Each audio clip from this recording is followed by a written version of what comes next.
Family Theater presents Colleen Townsend and Tom Tully.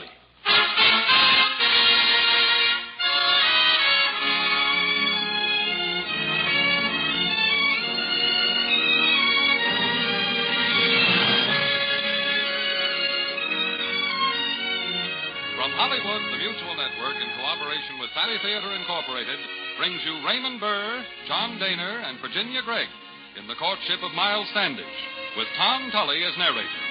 To introduce the drama, your hostess, Colleen Townsend.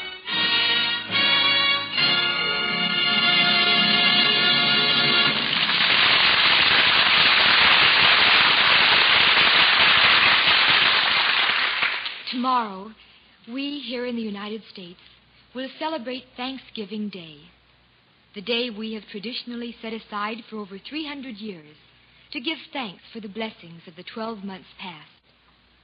We all have much to be thankful for. We have friends and loved ones, and the great heritage of a nation where freedom and liberty are not mere words, but are living actualities. We on Family Theater are going to bring you the most famous of all stories concerning the men and the women who first brought that heritage of freedom to these shores. The men and the women who were the first to celebrate this day of Thanksgiving. Now Tom Tully will tell you the story of our Pilgrim Fathers, with Raymond Burr as the brave and rugged captain, John Daner as his young poet friend, and Virginia Gregg as the beautiful young maiden.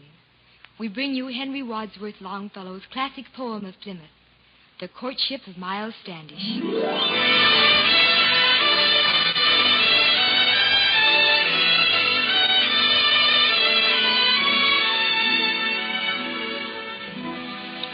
In the old colony days in Plymouth, the land of the Pilgrims, to and fro in a room of his simple and primitive dwelling strode with martial air Miles Standish, the Puritan captain. Buried in thought he seemed, with his hands behind him.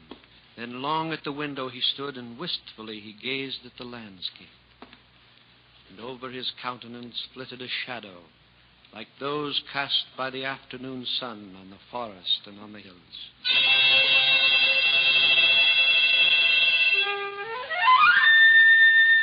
Yonder there, on the hill by the sea, Rose Standish lies buried. The beautiful rose of love that bloomed for me, and who was the first to die of all who came in the Mayflower.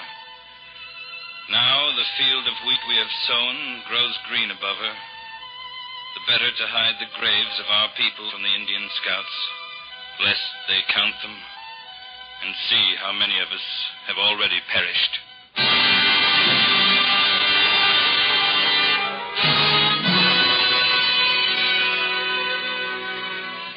Near the captain was seated John Alden, his friend and household companion, writing at a table of pine by the window, his flying pen writing letters to sail with the Mayflower when she returned to England. Letters filled with the name and praises of a young Puritan girl.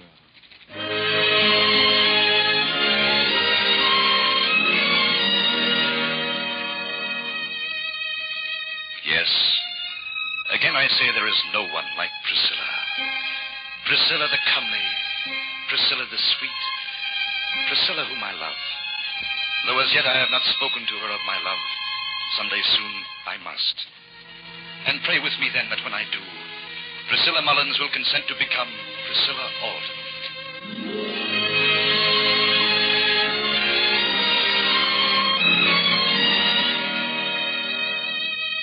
So they shared this room, these two great friends, Captain Miles Standish and John Alden. One sighing o'er a love of the past, the other dreaming of a tender love of the future. Then Miles Standish suddenly broke the silence. When you have finished your work, John, I have something important to tell you. Well, then speak, Miles, for whenever you have anything to say, I am always ready to listen. It is not good for a man to be alone, John. Since Rose Standish died, my life has been weary and drear. Yes, I am well aware of it, Miles. All the more so because I have been able to do nothing to help. I've been sick at heart, John, beyond the healing of friendship. Even such a friendship as that of yours. Perhaps that is why, in my lonely hours, I've often thought of the maiden Priscilla. Priscilla? She is alone in the world, too. Her mother, father, and brother died in the winter past, as Rose did. Yes, I know, Miles, I've watched her, John. Patient, courageous, strong. I've said to myself that if ever there were angels on earth, then I have seen and known two. Rose and the angel whose name is Priscilla. Miles, So I tell you now, John, for between friends such as we, no thought should ever be hidden. That the angel Priscilla now holds in my heart the place which the other left lonely and abandoned. In your heart, Miles? You mean... Have you told her of this? Oh, no. I've always thought myself valiant enough for the most part. But in this, I've been a coward. That's why I wish you to go to her. You wish Say that me? a blunt old captain, a man not of words, but of actions, offers his hand and his heart. The hand and heart of a soldier. Miles, I cannot say these things. No, not in words, I know.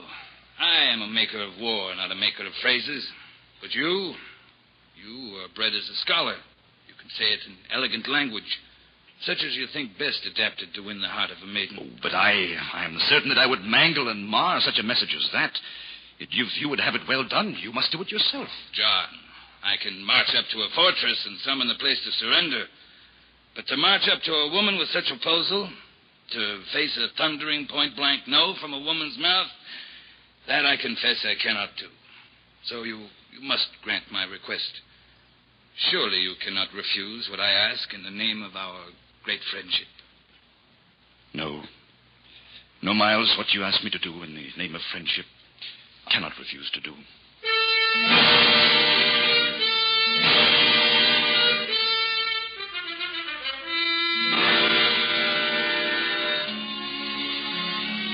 So John Alden went on his errand, out of the streets of the village and into the paths of the tranquil woods, where all around him was calm, while within him was commotion and conflict, love, contending with friendship.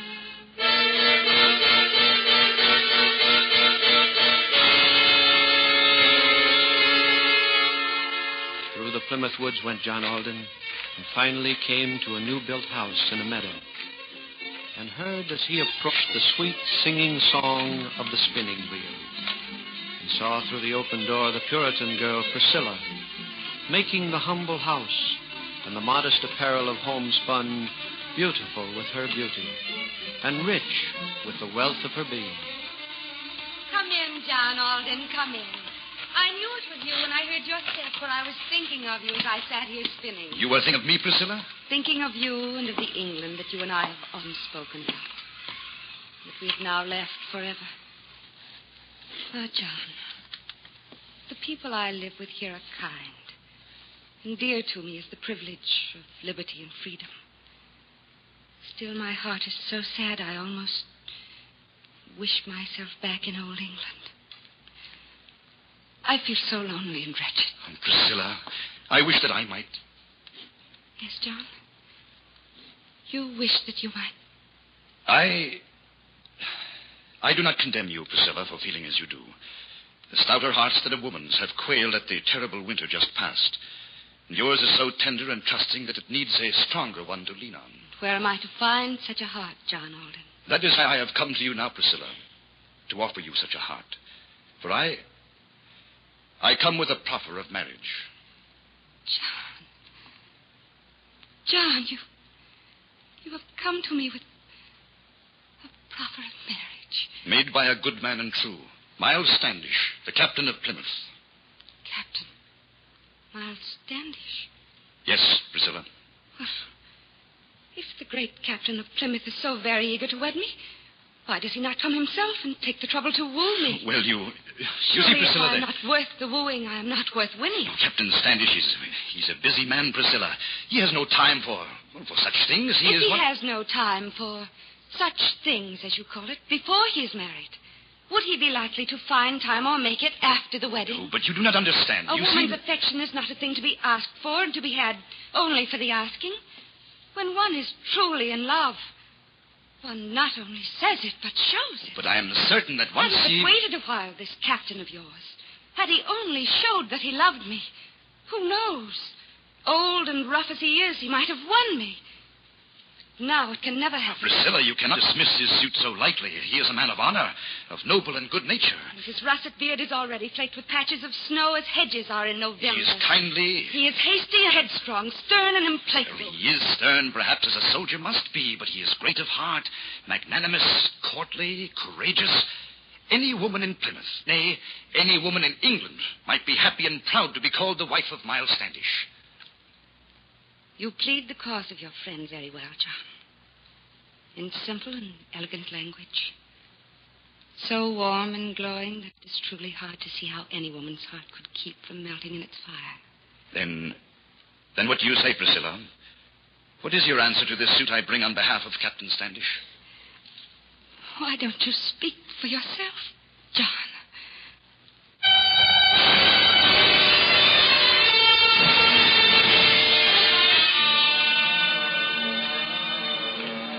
Perplexed and bewildered, John like an awakened conscience, the sea was moaning and tossing, and fierce within his soul was the struggle and tumult of passions contending.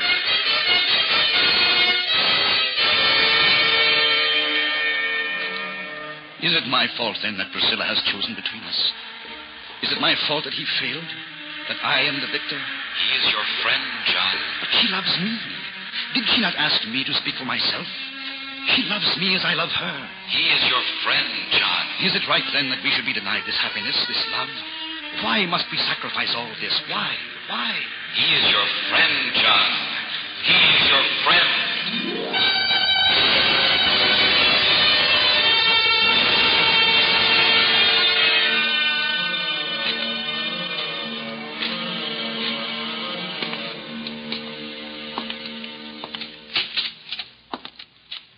Well, John, you've been long on your errand.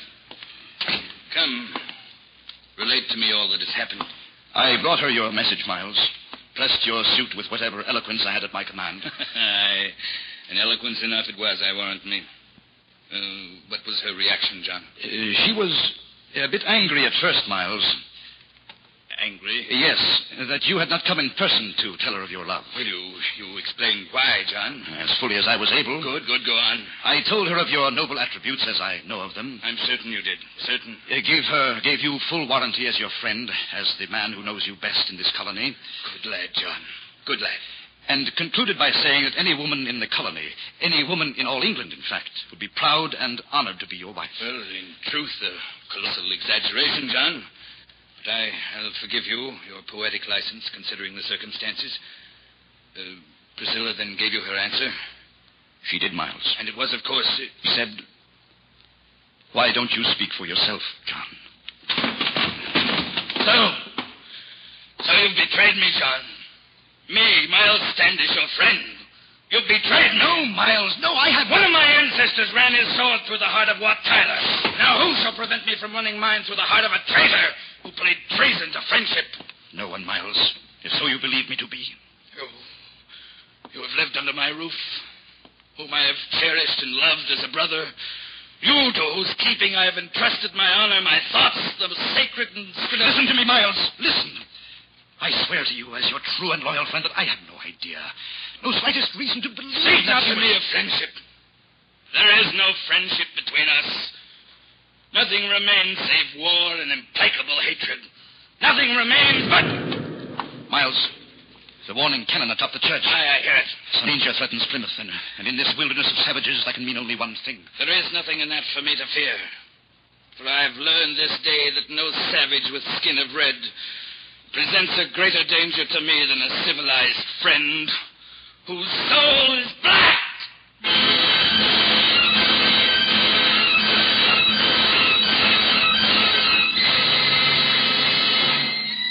Heart and mind writhing under the blow he felt had been struck him, Captain Miles Standish strode wrathfully away to the cabin, where he knew the village council would be meeting.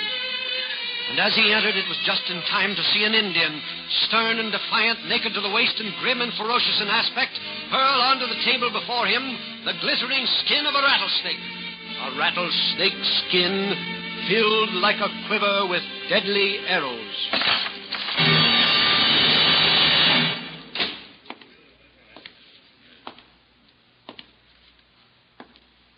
And what has is the meaning of this insolence, Redskin?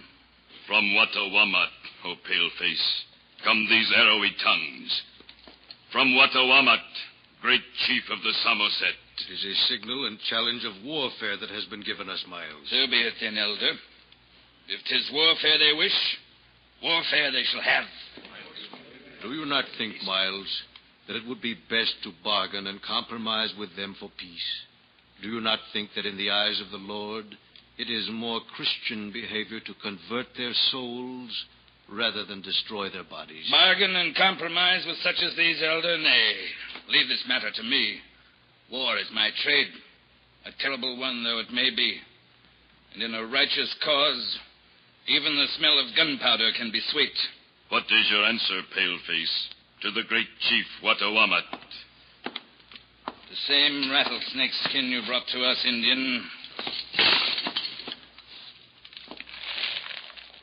Filled to the very jaws with powder and shot. That is the answer you can take to Watawamat.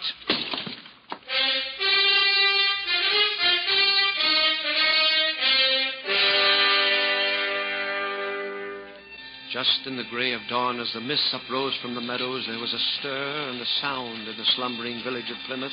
A muffled clanging and rattle of arms. An imperative order given in a suppressed tone. Forward. And 10 figures marched slowly out of the village into the mist. 10 men, the stalwart Miles Standish as their leader, marched northward to quell the sudden revolt of the savages. 10 brave pilgrims, marching to do war with the savage Watawamat and the tribes of Samoset.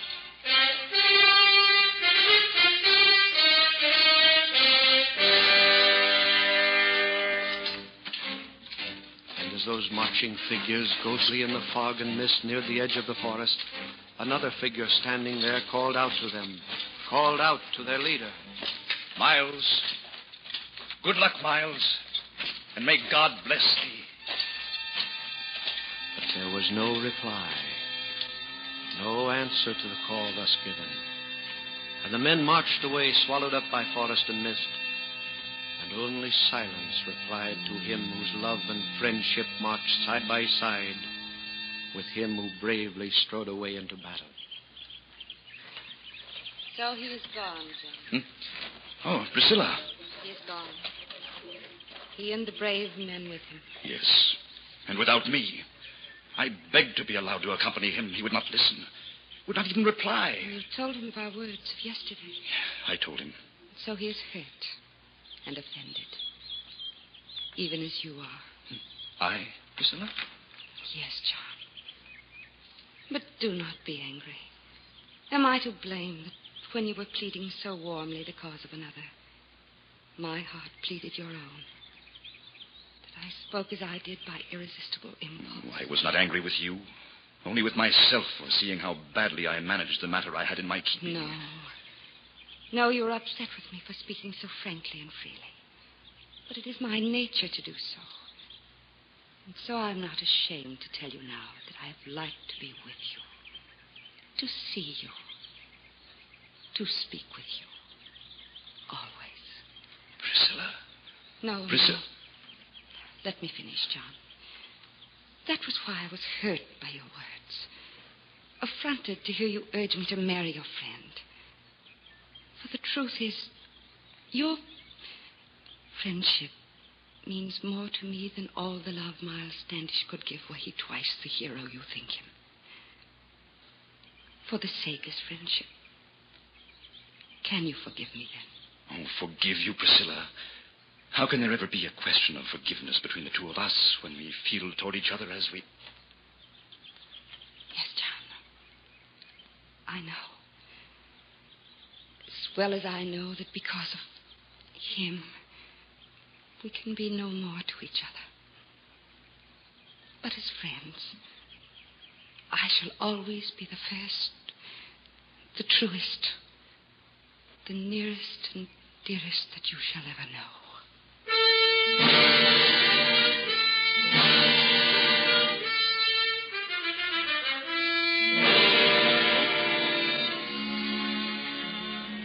Month after month passed away, and all in the village was peace. The men, intent on their labor, busy with hewing and building and with homestead. And oft, when his labor was finished, John Alden, with eager feet, would follow the pathway that ran through the woods to the house of Priscilla, deceiving himself that this was duty, concealing his love in the semblance of friendship. Truly, Priscilla, when I see you spinning and spinning, never idle a moment, suddenly you're transformed. You're no longer Priscilla, but the beautiful Queen of Helvetia, ever spinning her from a distaff, so that her name passed into proverb, and that it shall be with you. Priscilla Mullins, a proverb, John. Now, truly, your imagination is running away with you. No, not so. For when the spinning wheel shall no longer hum in the house of the farmer, mothers shall relate to their children how it was in their childhood, praising the good old times, the days of Priscilla the spinner. This idleness of yours is leading into paths of fancy too fantastic to mention. I had better put you to work. Well, to work, Priscilla? Nay, that is not for a poet like me. I am a spinner of fancies, not of yarns. If I am to be a pattern for housewives, then you must show yourself worthy of being the model of husbands. So at some future time, fathers may talk to their sons of the good old times of John Alden. Here, hold this skein on your hands while I wind it for knitting. Come on. No, Priscilla. You would make a housewife out of me. This is no work for a man. John. Hi, Priscilla. The warning cannon atop the church. And danger threatens this village of Plymouth. And Miles Standish and the men of arms are gone. The good people will be gathering in the town square. Come, we had best join them and learn what disaster now hangs like a black cloud o'er this land.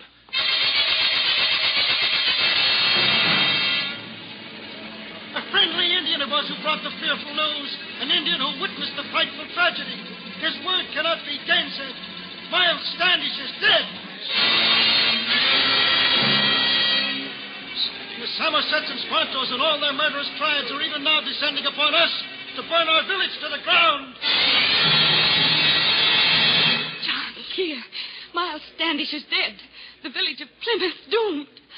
What remains, then, of all our hopes and dreams? While life remains, Priscilla, hope can never die. And happiness and tragedy seem destined to walk through the lives of men always, side by side. Whatever the future may hold in store, my beloved, I shall not fear it, if now you will only become my bride. Oh, John. John.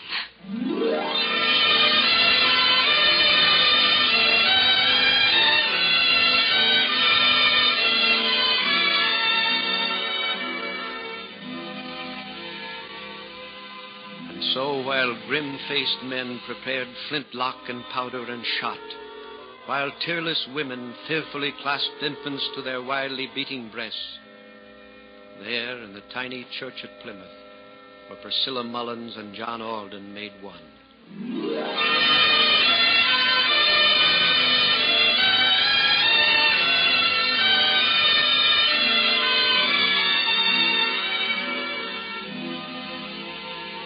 When they had offered up their prayers for the hearth and home that were founded that day in affection, they turned to leave the church and then stopped.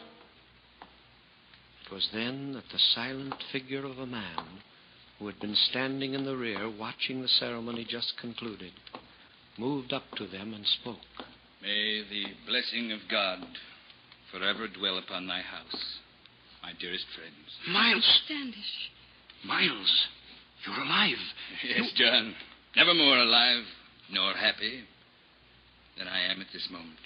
But the message the Indian brought, Captain. It is not often that a man is allowed the supreme joke of starting his own death rumor to achieve end. It served me well to ambush the Somersets and to end the threat of uprising against Plymouth. Now the danger is o'er, and I've returned home. Yes, Miles.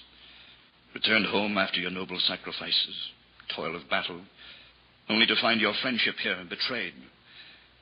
How can you ever forgive us? It is you, rather, who must forgive me, John, for all the sorrow and pain that my stubborn anger and unseeing selfishness must have caused the two of you.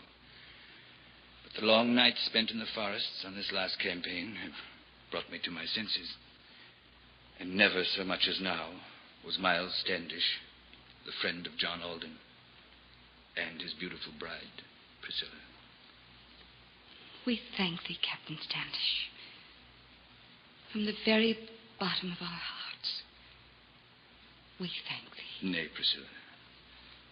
Let us all give thanks instead to him who guides our destinies here on these strange and savage shores. Thanks for all the blessings that he has endowed us with, and thanks for that rarest blessing of all, a dear old friendship that with the passing of the tender years shall ever grow older and dearer.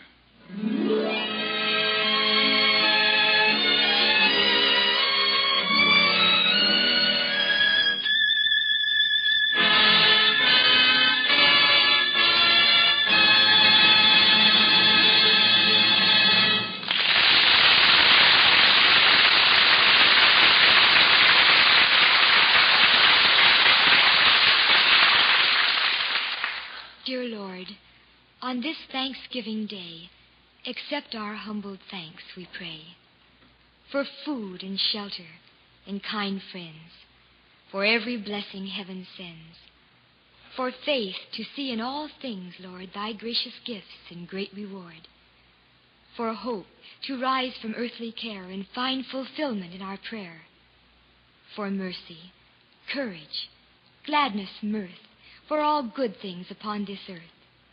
Dear Lord, we offer thanks and pray with joyful hearts Thanksgiving Day. This is Colleen Townsend, reminding you, as we do each week, that a family that prays together stays together. More things are wrought by prayer than this world dreams of.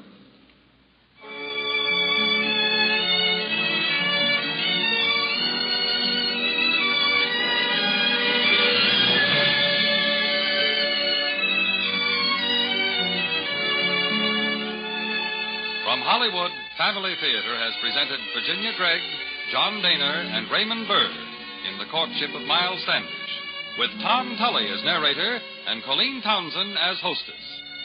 Others in our cast were Howard Culver and Clayton Post. This adaptation of Henry Wadsworth Longfellow's classic was written by Sidney Marshall, with music composed and conducted by Harry Zimmerman, and was directed for Family Theater by Jaime Del Valle. These Family Theater broadcasts are made possible by the thousands of you who felt the need for this type of program, by the Mutual Network which has responded to this need, and by the hundreds of stars of stage, screen, and radio who have so unselfishly given of their time and talent to appear on our Family Theater stage.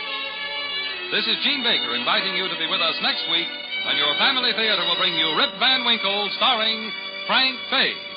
Join us, won't you?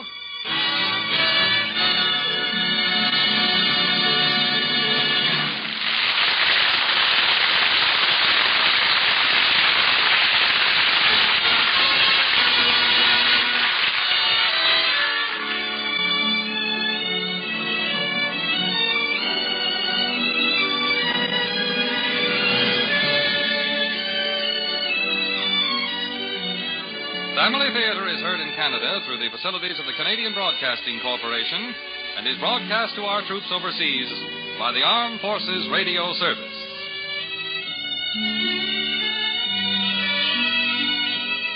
This is the world's largest network, the Mutual Broadcasting System.